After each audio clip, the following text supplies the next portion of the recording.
Good morning, students, youths, friends, admirers of Swami Vivekananda. Oftentimes, it happens that those at their young age try to follow an ideal and something which is apparently dry and hard, like that of making and character building ideal of Swami Vivekananda. So they are actually confronted with such kind of questions. Wise people, learned people, clever, intelligent people will say, you young man, or you are a student, why are you wasting your time in these kind of things, that character building, becoming good? What is this? What is this? It is not the time for you to follow some recluse like Vivekananda.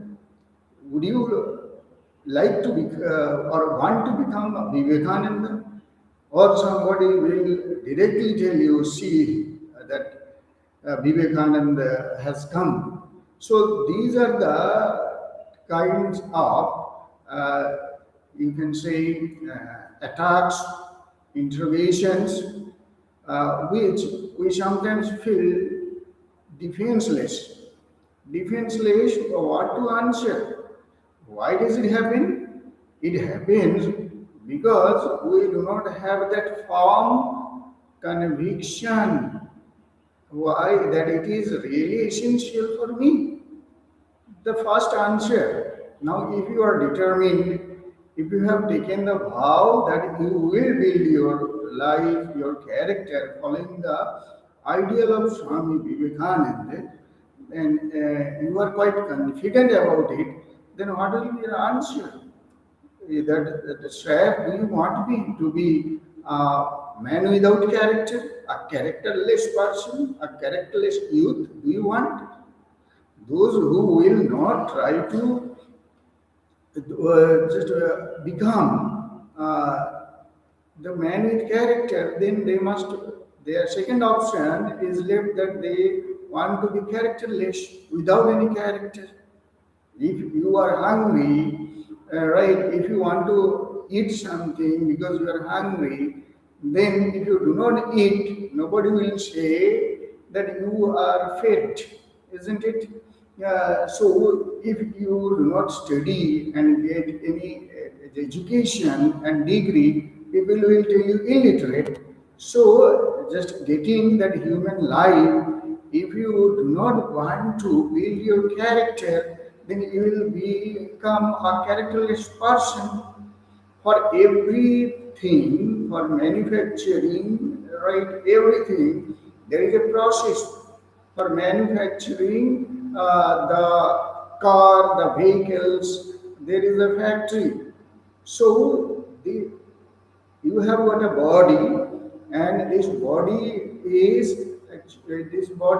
developing, isn't it? You are growing in length and breadth. At the same time, you have another body, we call it subtle body. And this is the true existence one has. So, if you don't want to take care of this subtle existence, this real you, then what will it will remain immature. It will remain growthless. You will become an adult baby, isn't it? So, character building is why we should take it. We should resort to a story from the life of Vivekananda, Swami Vivekananda, to give a befitting answer to such kind of outwardly, apparently baffling question, that why do you want to follow Swami Vivekananda? Why do you want to build your character? Perhaps they think it is something God gifted and it has been already programmed in heaven, right? And you have no choice other than accepting what God has made for you. God has already determined your fate and future. So whether you study or not, whether you do any work or not, or if it is written on your forehead that you will become a beggar. So if you live in the house of a king, or if you are the child of a billionaire also, you have to become a beggar. Such kind of thing. If you are born around people who are dishonest, who are having no character, who are very much selfish, so you have to also become like that. If there are people or students in your class, most of them are resorting to all sorts of unfair means in the exam, and they do not study because they don't think it is very much smart to study regularly to prepare your lessons, then it is their choice and let it. So you must have also some choice. So the same thing happened with Swami Vivekananda when after the death of Sri Ramakrishna, he was traveling the length and breadth of the country as a mendicant monk. Mendicant monk means to live on alms, live on voluntary donations of people. Once he met with the minister of the King of Alwar, a kingly state under the British at that time. So the minister or Diwan, he thought that being such a wise person, though he was very young, Swami Vivekananda could change the mindset of their king, who used to spend most of his time in hunting and partying and merrymaking with the Britishers. So he once requested Swamiji to go to the court of the king of Alwar, Raja Mongol Singh. The Raja was pleased to see Swami Vivekananda and was happy to learn that he was a very wise person, a learned person, but at the same time he was surprised and could not actually suppress his his curiosity and asked Swami Vivekananda that Swamiji, in spite of being so young, in spite of being such a learned person, why are you leading a life of a mendicant monk, of a monk just begging for alms to people? Why do you do it? So without the least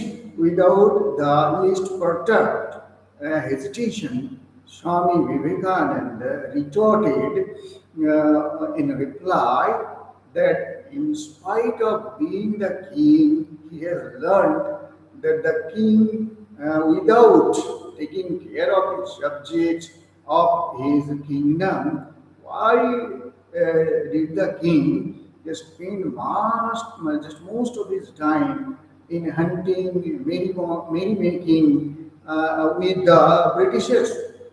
So to this, everyone was startled, scared rather, but the king took it in good spirit and he answered that he liked it. He loved this life of hunting. He is a good hunter and he has a great reputation. So it was his choice. So to this, Swami Vivekananda quipped, Raja, if this is your choice, then just spending my life as a mendicant monk is also my choice. The king was impressed by this quick retort of this young monk of 27 only at that time. After that, an incident took place which I will just narrate you in another class. And after this, actually, the king of Alwar became a disciple of Swami Vivekananda. and he requested him to spend his entire life as the court scholar or the teacher of the king, guru of the king. But Swami Vivekananda had his own mission, and that is why he could not actually accept the offer or request of the king. Anyway, he maintained a very good relationship and visited the palace of the king of Alwar several times. So, this is the thing, that you must be confident in what you are doing. Once a great person, a great follower of Swami Vivekananda said that the dishonest people, they do that act of crime with much confidence, and that is why they are very brave. But the problem is that the way those dishonest and criminal people, they do these dishonest acts of crime, the confidence, right? Those who just follow the path of good, follow the path of God, or to be, who want to be good in everything, want to build our character, we do not have that conviction, we do not have that confidence, because the reason is that we do not know perhaps, or we do not have that experience of following the path of truth, that it also pays in just million times more than those who want to achieve success or become successful in life by following dishonest means, dishonest path. So it has no choice. Character building has no choice. Do you want the one that without having a character, how will you encounter the problems of life? Character is the answer. It actually works. It works as a cure, and not just like a medicine you take after you just fell sick. But it is the medicine, rather panacea. Character building is the panacea which guards you against all kind of problems of life that you are now facing, and also the higher goals of life to attain. Character building is just the sole option left before you. And why cannot you think it? Who can stop you thinking to do the good of others and for that to sacrifice your life? Why should you not? The way our brave soldiers, they are protecting us, protecting the country from foreign enemies, or risking their life every second, okay, on the borders. In the same manner, just staying inside the country, we have to build our character and become successful in our career, and also at the same time we must build ourselves or equip ourselves with such kind of strong character traits, strong values, that whatever may come in life, we shall stick to the ideal, stick to the principle, stick to truth, and never compromise, because we will not require it. We will never require to compromise with truth, with your ideal, in order to do the good to others. Because if the entire world is covered with darkness, one sun is enough, isn't it, to remove all darkness from the entire world. Now, if there are most of the people, most of the citizens, rather, I think people along with whom you are staying, they have no character, they have no value to them of just maintaining certain just character traits, certain values like honesty, truthfulness, and attitude of service, sympathy, hard work, purity, patience. If they don't have any regard for self-respect, and want to go any length to achieve success by dishonest means, and if they want to sell their soul, it is their choice. It is their choice, but we can't actually resort to such kind of luxury because we have only one life. One life. I do not know what I was before this life. We do not know what we are going to be after this life. So I have this one life under my own control. I have no control over my past life. If any, I have no control over, I shall have no control over my future life if there is any. So I have my control and I want to sacrifice my life for the good of the people, for helping the youths, helping the students to become men of character, to men of women of character. Because that one person, if among that multitude, among the millions, if one person is having a very towering character, towering personality, great in everything, in serving people, in sacrificing his own enjoyments of life, then if this person will work as the sunlight on a darkened earth, isn't it? So be like that sun, be like that light post which shows the right way to hundreds and thousands of sheep and also boats, right? So you have to become like that. So that is why character building is never a bad choice. Rather, there is no better choice left in this world.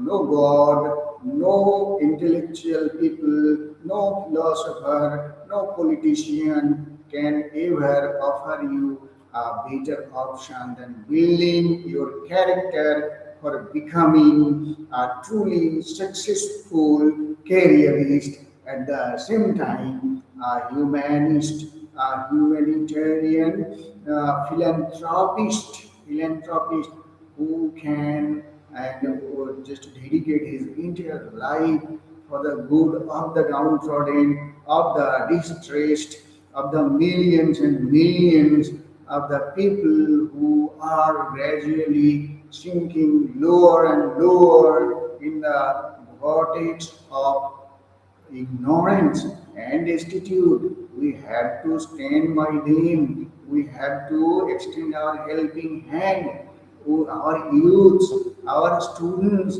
They are not getting any light because the entire society, most of them, they have lost their path. They are groping in darkness, right? Just like someone who has lost his way, they don't have any clear goal of life, any idea how to set the goal of life and reach it. Our youths need our help. That is why, because they are the future. They can take care of thousands if they are grown as boys and girls, youths of character which will not surrender, which will not yield to any kind of pressure, any kind of temptation or threat. Temptation or threat. When if you know the right thing. You will not dare to ask the question, okay, even if it is God, even if it is a king, that, O king, where is your cloth? Where are you naked? This courage, this just bravery, this boldness is required. And when you have character, it will give you the strength, it will give you the moral to answer it, right, with just in a befitting, most befitting manner. And that will silence your critics. Not only silence them, they will also gradually try to understand the merit of this man-making and character-building movement, and eventually they will accept you. Yes, ridicule, opposition, and acceptance. Acceptance, these are the three, you can say, cardinal rules set by Swami Vivekananda, that people who are going to adopt, when you are determined not to compromise with that character building mission for yourself and for the youth of the nation. Thank you very much. Thank you for your choice. All the best.